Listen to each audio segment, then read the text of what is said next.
There we go, and we're recording.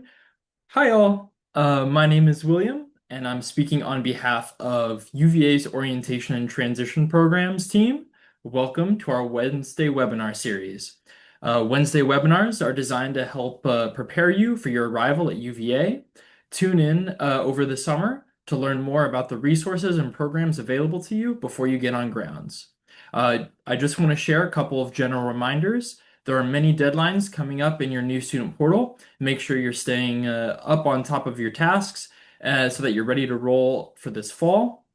And you can access the new student portal from our website, orientation.virginia.edu. Also, make sure that you're checking your UVA email regularly. We communicate directly with students, so it's important that students are keeping an eye on that inbox for important messaging, and it is essential that you take ownership over your college experience. That said, our office is happy to hear from students, and if you have a question, email us at orientation@virginia.edu, and we'll help you guide you towards the answers you're looking for. Whew, okay. Two more things to remember. Recordings of this webinar will be posted on our website, again, orientation.virginia.edu, in the next week, and they will live there for the remainder of the summer. And if you have a question at the end of the webinar that is not answered by our presenters, please feel free to reach out to their respective office directly. So without further ado, I'm happy to introduce this evening's presentation from our pre-commerce advising team for the McIntire School of Commerce. Our friend Charisse here from the pre-commerce advising team is here to talk about all that their office provides for students during the school year. We understand you may have some questions for them. Please utilize the Q&A function at the bottom of your screen to ask questions that will be addressed at the end of the presentation. We're so excited to have you with us tonight, and enjoy. Take it away. Great. Thank you, William. Welcome to everyone that is here on the call tonight. Thank you for just spending a little bit of time with me as I go over kind of what the offerings are here at McIntire, and then talking, more about how we can support that and the resources that are available. I will share and start with saying that if you have been a part of a Days on the Lawn presentation or any other kind of info sessions that we give, that some of this information may sound familiar and look familiar, but then hopefully there will be some additional information that we'll be able to cover for you as well this evening. Every student at UVA can connect with commerce. What we want to really try to convey by that is that there is this portfolio of options that are available to students to be able to engage with McIntire. And so obviously, as undergraduate students, there's going to be a lot of interest in the BS in Commerce, which is the major. But then we also do have 4 minors that are on offer, and they are in entrepreneurship, general business, leadership, and real estate. And then we do have some additional courses that students can take, whether those be elective courses, and then Commerce Essentials courses, which also are part of those elective offerings, but they are instead these non-credit courses that students can take. And then we do also offer graduate degrees and have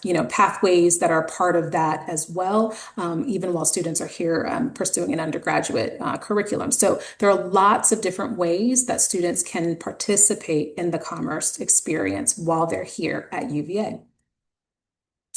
And to really understand the offerings and what we're talking about, I'll spend the next few slides going a little bit more kind of in detail about what those different requirements will be for those different parts of our curriculum. And so starting with the Bachelor's of Science in Commerce, again, which is our major, the program has been around for many years, and it does have distinction or as being known to have and to as one of our differentiators among other business schools is that we do have this integrated component to us. We are one of the few schools that students do have start with a liberal arts education, so it's not a direct admit. And then once they are in the commerce program, we then proceed through these different focuses of the year, which are foundations, integrations, and then concentrations. It is a 3-year degree. It did once upon a time be a 2-year degree, but we have formally transitioned into that new model with the 3 years this year. And again, we start the program. So as a second year, students will be in what is called the foundational core. So the foundational core is exactly as it sounds. It's setting the foundation for students as they're entering into commerce. Again, students are coming from lots of different courses and things that they've been focused on in the first year. But now when they come and begin the program as a second year student, this is our opportunity to make sure that we're kind of setting the baseline for all of the different areas that you see here to make sure students are receiving the same information to then be able to build over the next 3 years within the program. So as you see here, the second year will be full of different courses that will not take up the entire amount of a student's uh, academic year. In total, it will be 15 credits, and it will be according to what you see here. There are some that will be offered in the fall, and then some that will be offered in the spring. And as you look at the different curricular areas, they do really cover all of the different functional kind of areas of business. And then we will then continue to expand and grow and develop them over the next 2 years while students will then be with us. There is a little bit of choice that students will have in the second year, and in terms of some classes will be required, but then and in a specific semester, but then there will be, again, that opportunity where they can choose whether they want to, for instance, start with finance or start with information systems in that year, or wait until the next semester to be able to do it. Our integrated core makes up the third year of the curriculum, and that has traditionally always been a part of the third year experience for our students. The integrated core is our way of teaching in a cohort-based kind of model. And so students are in groupings of approximately 50, and they will then be taught by a team, a co-team of faculty who are coming in and then covering the various curricular areas that you do see listed on your screen. The integrated core experience is a opportunity for students to not just learn, but also to be able to have applied learning. So they're being taught, our students are learning in groups, and then every group, we call them blocks, are sponsored by a different corporate sponsor, and you'll see the ones that are listed there for this coming year, excuse me. And those corporate sponsors will have a real world, kind of research problem, and that they will be presenting to students, and students will work on that.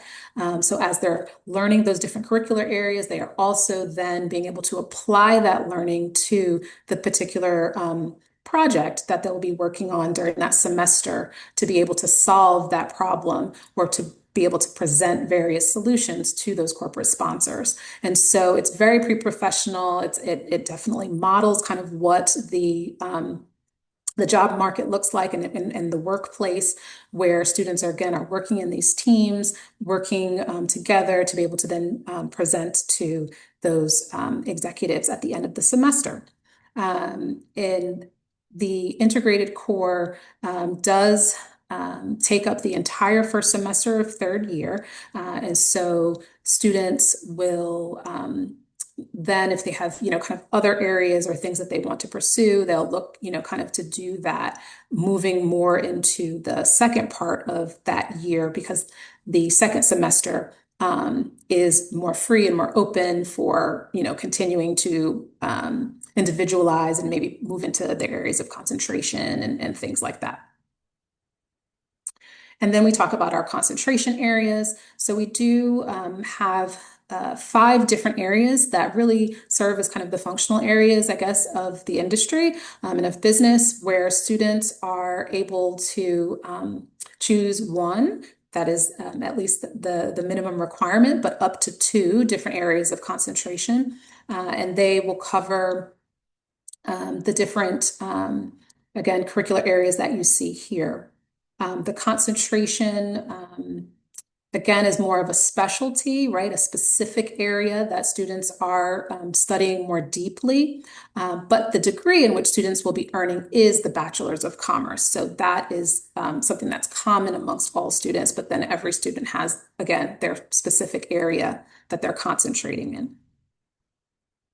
In addition to the concentrations, we also do offer tracks, and tracks are not a requirement, but students can take up anywhere between 1 or up to 2 different tracks that they would choose to pursue. And the tracks are really designed to be paired with concentrations and to be able to cover, anything as far as deeper professional areas that students are interested in, or perhaps just even personal areas of interest for them. So again, they are not a requirement, but they do serve as being much more of an even further specialized area, again, that can be paired with or just be studied in addition to the area of concentration that is required. And you can see that there's a variety, again, of different areas that students are able to pursue. So between the concentrations and the 5 different concentrations and then the 6 different tracks, it will be very individualized in terms of what a student is studying.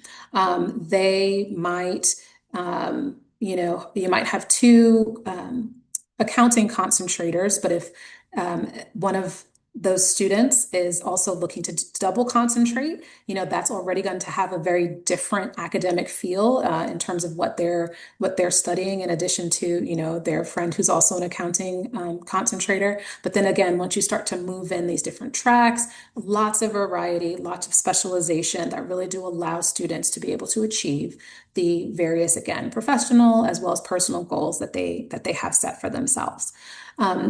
Because of that variety, I know that sometimes that might sound a little bit daunting for folks.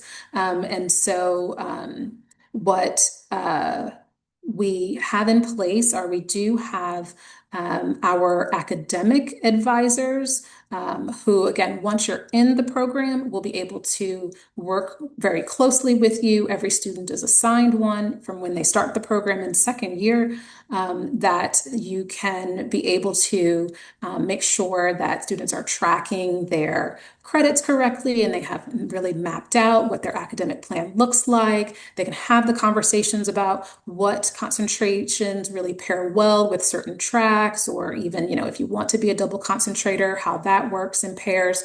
So there'll be lots of opportunity for students to have, again, that really individual, personalized, professional conversation and guidance and advisement once they're in our program. And that advisor, again, is someone who is there with you once you start the program as a second year student, and they continue with you all the way through until graduation when you are fourth year.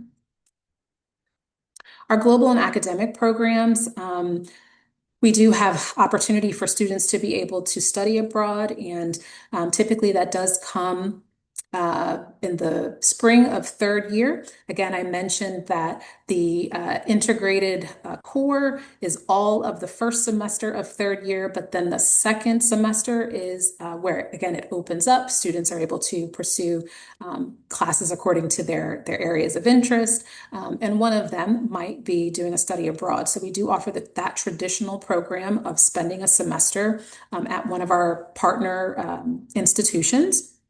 But then we also do have short-term, if students don't really want to commit to a full semester, we do have these short-term global commerce immersion courses that are led by our faculty, and they happen at different breaks of the year. So January term or perhaps spring break, and then provide opportunity for students to be able to do that. There's also our global commerce track, which we will have seen on the previous slide, and then our Global Commerce Scholars, which is our research program where students are producing a thesis, and that's an opportunity, an academic opportunity for them as well.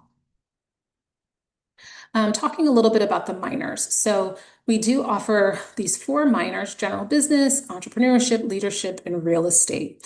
As a first-year student, we like to, have the conversation to start really here, just in terms of making students aware of the minors as an option. But there is very little that you really do need to engage kind of with the minors at this stage. We do in our office offer different information sessions on them and opportunities to meet with faculty as well as meet students.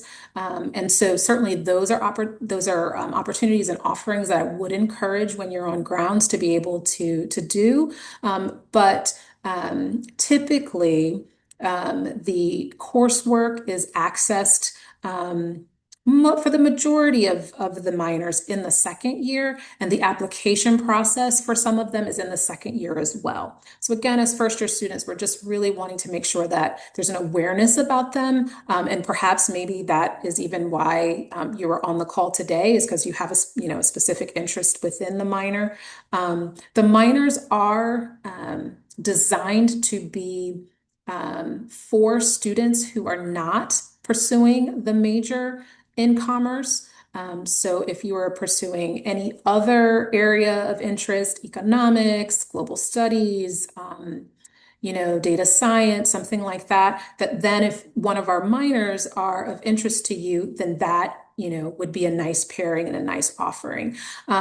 If you kind of go back in your minds to the slides that I was showing of our tracks. Many of our tracks within the major curriculum, if a student chooses to pursue it, kind of align right with these and are the same as these minors. So it's really not a situation or a scenario where students are in the McIntyre School pursuing the major and also doing one of these minors. Okay. And then the general business minor for sure is definitely its own unique one, and it is meant for students who are not, again, with us here as a major studies. So the general business minor, starting with that, is a degree program that does not have an application. The other 3 do. And again, that the applications for those become available in second year, but the general business minor does not have an application, and so it's more of a registration or declaration process.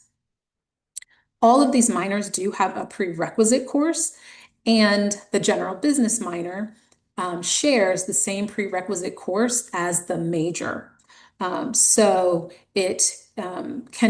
what ends up happening, or how it turns out, is that if you, for instance, take the COM 1800, which is the requirement, the prerequisite course for the major, it is also the prerequisite course for the general business minor.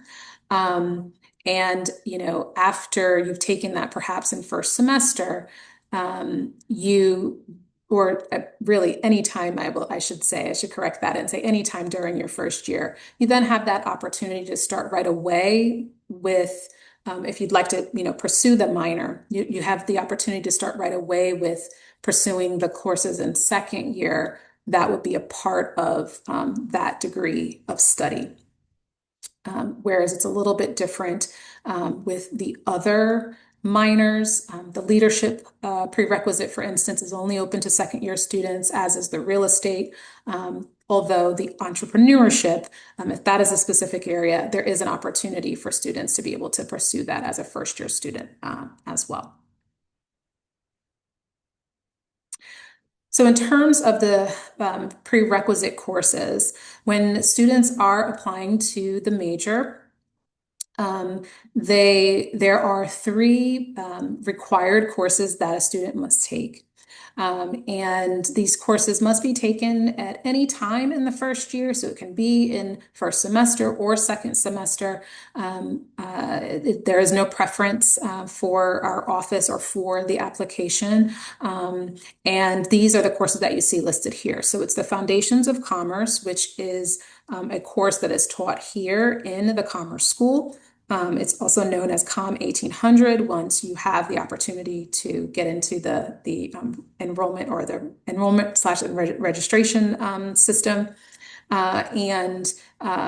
Then we also require first writing requirement. And the first writing requirement has a variety of different options that will allow students to fulfill that requirement.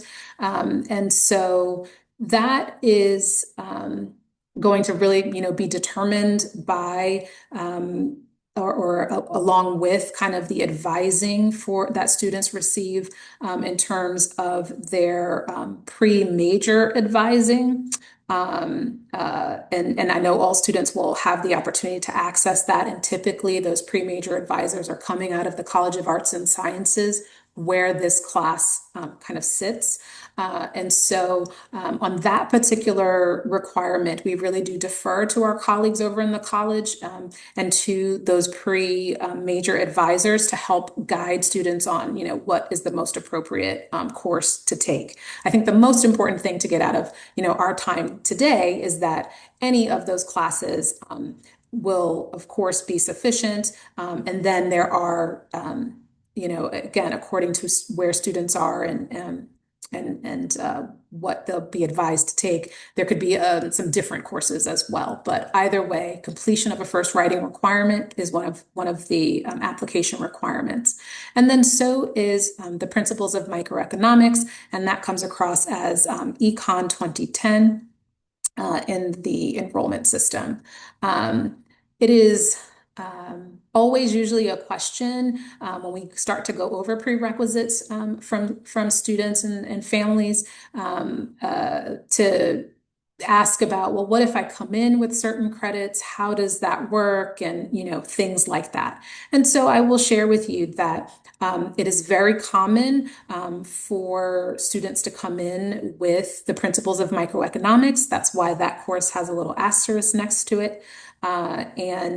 That might be through, usually through testing, right? So if it's like AP or IB or something like that. And as long as you receive credit for it from UVA, we will also accept that credit as well. I think an important thing to be mindful of is when any of your test credits or other transfer credits are coming in to UVA and being evaluated by the registrar, is just to make sure that it is coming across with the equivalency of what you would see here, the part of the course that is the short name and the number, so Econ 2010. Sometimes a student might receive credit for something, but it's not an equivalent credit. It's basically just an elective credit. And so the example with micro is that if you were taking the AP course and you earned a 3 or maybe a 4, that does not transfer in to UVA as Econ 2010. It comes in as an economics elective course. So we are looking for the Econ 2010 equivalency. Um, and and again, that will be accepted by our office if it comes in. A common question sometimes along with that as well, what if I want to still take the course, just to have, that experience and that exposure at UVA? Is that fine? That's, completely up to you as well. If you'd like to do that, we don't have any problems, with a student doing that. So, again, that's completely up to you, and fine. Just when it comes to, the application, we're going to be just looking for evidence of students having completed the three, or be in progress, or completed the three prerequisites that we see there. Students will be applying, for the application, starting in January. That's typically when our uh, application opens, and then it closes in April, and the end of April, and decisions release in June. So we are actually in that part of the process right now in our office, being able to go into that actually at the end of this week, releasing decisions. Um, I think some other, kind of questions that we do tend to get, once we start talking about prerequisites are, well, what other things, right? That's kind of the topic of tonight, is what other things should students really be taking or pursuing? And so what we tend to defer to is that one of the parts of the required parts of the degree in commerce will be completion of the literacies and disciplines that are part of that engagements pathway, which are also known as the general education requirements. And so we encourage students to look at that coursework, right? And to be, to start taking classes that are according to those different pathways. And so, it's very much a part of that liberal arts foundation, right? That we believe in and believe is important when pursuing the business major with us. And so that's why it's a part of our requirements, but it also will just help to enrich and hopefully, further engage students just kind of in other areas that they'll be able to bring and match with their business or commerce interest as well. And so the guidance really on that is, again, taking any of the courses that are of interest to you and that makes sense, is what we would say. There really isn't, a kind of wrong class to take. I think our advisement tends to be around,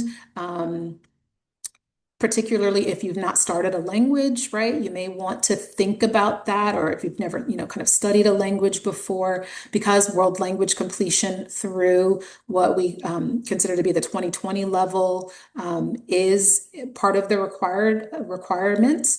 So that might be of interest, to a student to be able to do that. But again, there could be reasons for why it might be delayed a little bit longer as well, right? So not just starting kind of right out in your first year, but maybe picking it up second year or something like that. Again, that's perfectly fine, but we tend to advise that. There is also a requirement that is for quantitative and computational or data engagement. And so when it comes to that particular requirement, we also tend to advise students to consider that as a part of something that they'd like to take, mainly because it requires students to take two classes in order to fulfill the requirement. And so if you want to kind of get one of those out of the way, that tends to be a good idea and something to do. I'm going to flip back on my slide presentation for just a moment, back to the foundational core. We recommend, again, for that computational quantitative kind of course, that students consider taking one of those in their first year, because we also will give students, if they are admitted into McIntyre, that second credit. So that Foundations of Quantitative Analysis course, it does count for being one of those, what we call the QCDAs. A common question that we receive is, well, if I already, took maybe AP Calculus, and I earned, a score that UVA will accept, and I will get my calculus credit for it. Do I have to take, in my first year, one of those QCDAs or quantitative courses? And I would advise, no, you don't. If you're coming in with that credit, that's fine. Because again, if you are admitted into McIntyre, we will give you that second credit. And then if choose not to apply, or McIntyre doesn't become your major, then you still have time to be able to take, that course. That's fine. No problem with that. Some other questions that we do tend to receive when it comes to courses is like maybe how many credits to take in the semester. And I've come back to this slide as well, to just kind of give you a little bit of information of kind of what our thought is, here at our school. So we do consider 15 credits to be a full course load.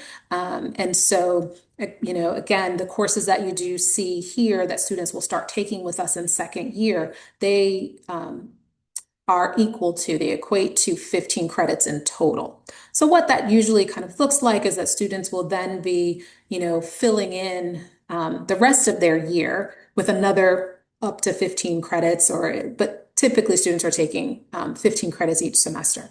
Now, there are unique things about the first year curriculum for many students at UVA, when you are pursuing the engagements pathways, is that you are going to be taking these engagements courses, which are 2 credits, and you take 2 of them. So there'll be 4 credits, kind of in your semester. And so it kind of throws things off a little bit in terms of kind of an easier way of maybe pursuing a traditional 3-credit course in terms of the balance. So it's very common for us to see students with maybe more than 15 credits. They may do 16 credits a semester. Or they'll be maybe just under 15 at 14 credits, right? That for us, again, it's common, and it's something that we do see quite often. And so there's nothing to be too alarmed with about that. But typically what we are advising students is to aim for at least 15 credits. So sometimes again, with the way that the numbers kind of fall, a student might have 14 credits, but then fill it with a 1-credit class, or in pursuit of something like that, and that's perfectly fine. This is also a common question that we get from students is, kind of beyond the prerequisites, are there other courses, that you could take?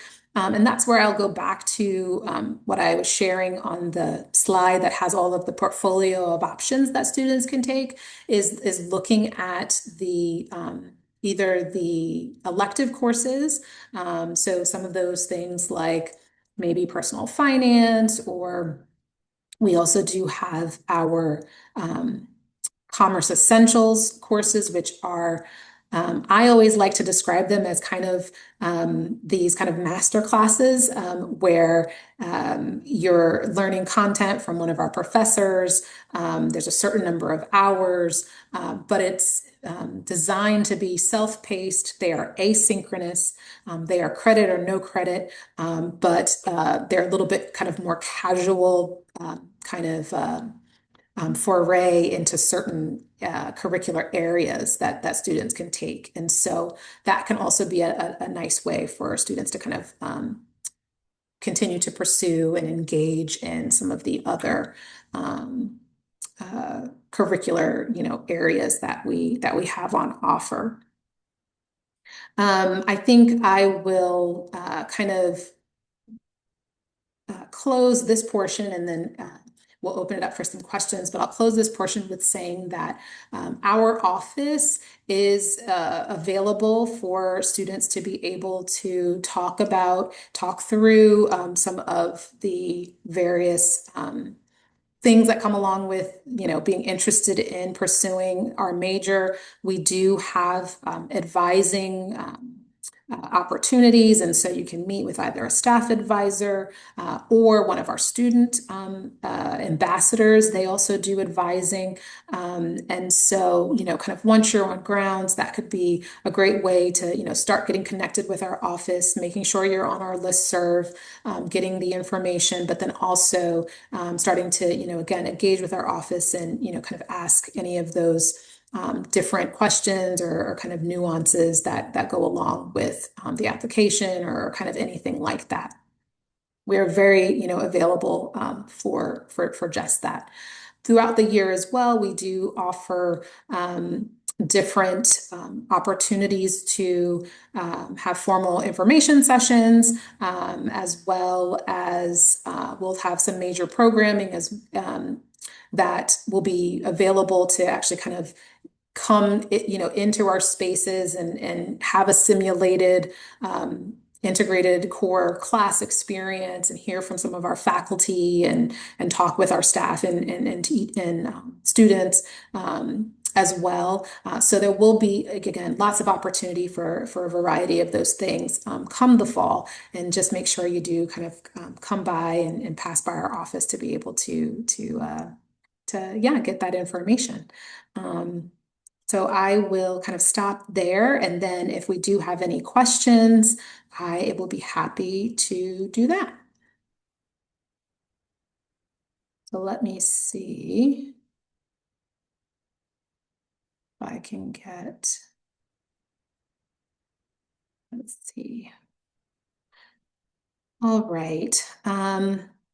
Besides taking certain classes, what are some other things I should do my freshman year to make my application strong?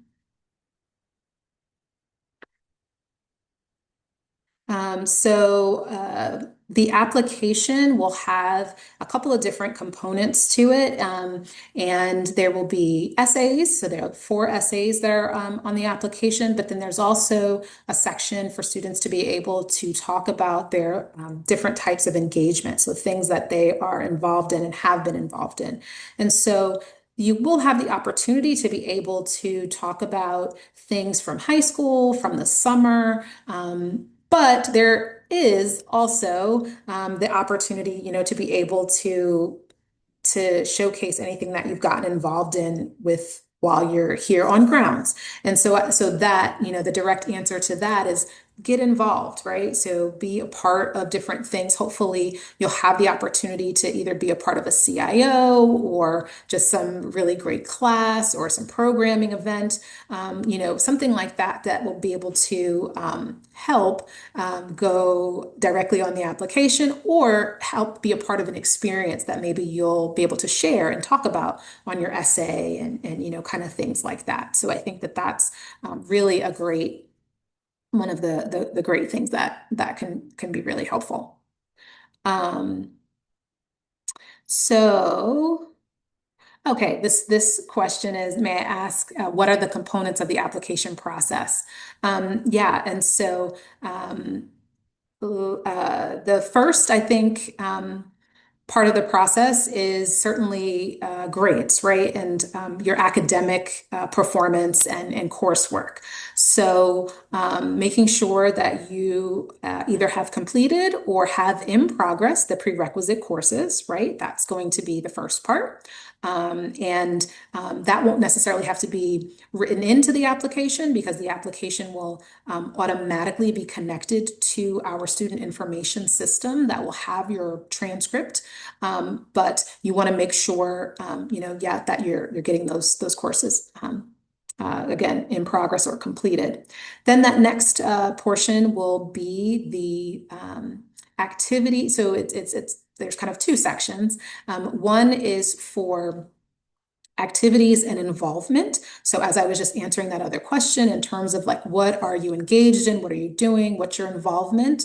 And that will be able to include things from high school, things from the summer, things that are currently at UVA. There's also no specific requirement about what that is. It can be activities, it can be work, it could be religious organizations, it could be, kind of things that you're doing independently or have created. I mean, there's a variety of things that students can pull from. In many ways, it's kind of, it's kind of similar, right, to what you've just done in order to kind of get into UVA with the Common Application. So, kind of think about that. That's going to kind of be the approach when it comes to that section. The other part of that section is honors, achievements, or awards. And so in that section, that will be an opportunity for students to be able to talk about, again, any of those things that fall within that, and kind of as they pertain to your interest in McIntyre. So that's that section. And then there is a personal statement. That's one of those 4 essays. The personal statement is a little bit longer essay response. And then there are 3 short answer essays as well. And that makes up the components of the application. So there aren't any recommendation letters that you have to get. There isn't an opportunity for interview or requirement for interview. It is just those components that make up the application. Okay. Another question is, how common is it for students to double major in a school outside of McIntyre? And so that is actually very common. Our curriculum is designed in a way that does allow students to be able to pursue something else outside of our school. Again, it's something that we value as well, right? It's a part of that liberal arts foundation, but we value the ways in which students pair different interests while they're also pursuing commerce. So what that has been a range over the years. Really just depends on, again, what students are independently kind of interested in and motivated for. So it's quite common to see, maybe a pairing with math or computer science, or maybe something around media, or, again, a variety of things. We've also seen archaeology and art history and kind of all of that. I think what is important to make clear about that is that the McIntyre School pairs well with double majors in the college. So what is not able to be pursued is perhaps trying to do something with data science, with the Batten School, with engineering, all of those individual schools. The curriculum are just, kind of too different, and you need to be a part of that school of enrollment, so you can't double. But any of the curricular offers that are in the College of Arts and Sciences are open. And again, many students do. Many students double major. Many students will also just maybe have a minor outside of the McIntyre School. Again, that's perfectly fine. And we encourage that as well.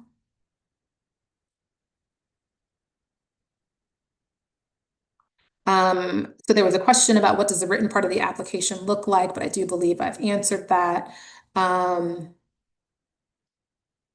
So then this question is, does our orientation date affect the availability of elective courses? And will we know the McIntyre application questions or format beforehand, or is it only after the release date? So in terms of that first part of your question, it should not, affect your the orientation date. No, it does not affect the elective courses. And then in terms of the application questions, I can say we have not in the past made the application questions available beforehand. But we are always, kind of making updates to our process. So that could be something that does become available, but as of now, no, they are not available to you. And I don't think that's necessarily a bad thing, because the application will open in January, but it also will remain open until April, right? So that's a lot of time for you to be able to engage with the application and work on it and actually get components done. So I think that that's okay. So I see this question is, what's the acceptance rate of McIntyre School per year? And so every year will kind of, depend upon what our applications look like. And so this past year, we did, so last year, we did have about a 42% um, acceptance rate.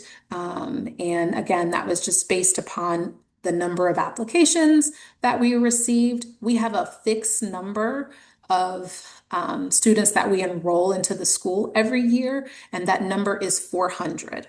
And out of that 400 students, we do save, or we do reserve, I should say, some space for external transfer students.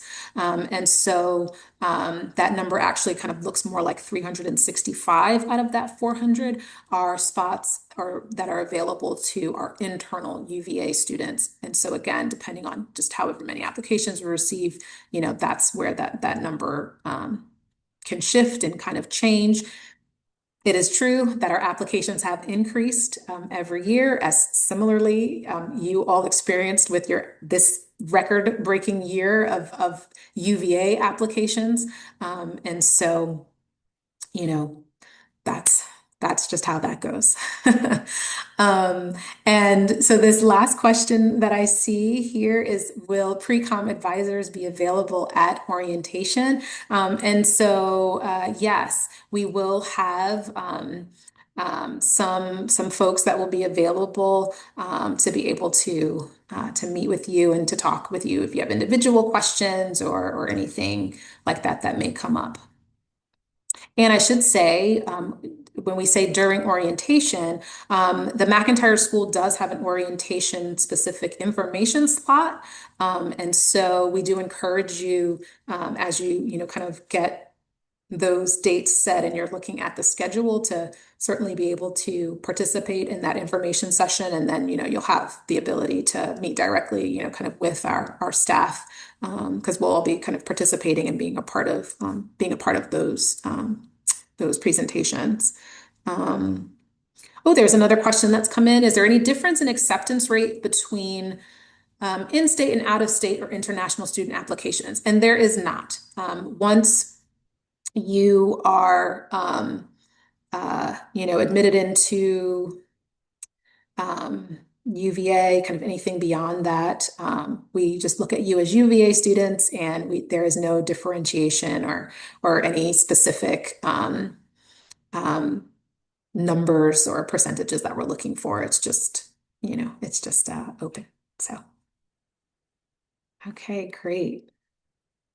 Well, I thank you for those really great questions, and hope that I, was able to give you some good information to just kind of focus on and to look forward to as you continue to move through this process.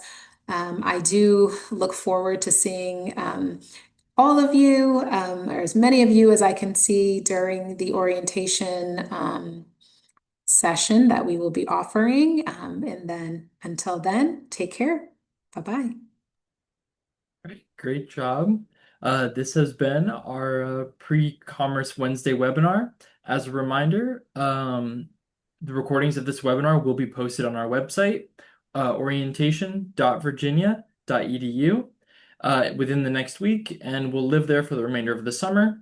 If you had a question after this webinar that was not answered by our presenter, please feel free to reach out McIntyre's office directly, do you have an email that would be best to reach for them to reach out to? So commerce admissions at virginia.edu. Awesome. Thank you for coming today, and thank all of our participants for coming today. Uh, Tune in over the summer to learn more about resources and programs available to you before you get to grounds. Have a good night. Thank you. Bye.